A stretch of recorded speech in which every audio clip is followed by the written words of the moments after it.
నమస్కారం. వనవానికి స్వాగతం. ఈరోజు వార్తలలోని ముఖ్యాంశాలు. మారేడుమిల్లి ఘాట్ రోడ్డులో ఆదివారం మధ్యాహ్నం జరిగిన ఘోర రోడ్డు ప్రమాదంలో 15 మంది పర్యాటకులు గాయపడ్డారు. మారేడుమిల్లి చింతూరు ఘాట్ రోడ్డులో ప్రయాణిస్తున్న టెంపో ట్రావెలర్ వాహనం అదుపు తప్పి లోయలో పడింది.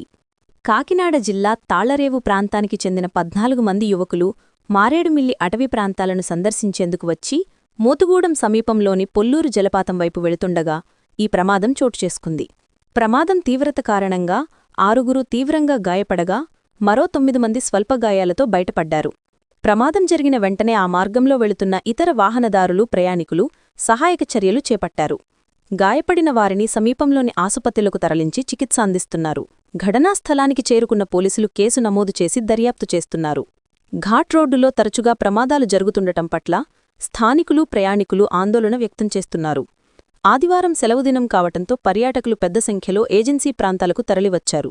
కొండమలుపులు ఎక్కువగా ఉండటం, కొత్తగా వచ్చే డ్రైవర్లకు సరైన అవగాహన లేకపోవటం వల్లే తరచూ ప్రమాదాలు జరుగుతున్నాయని తెలుస్తోంది.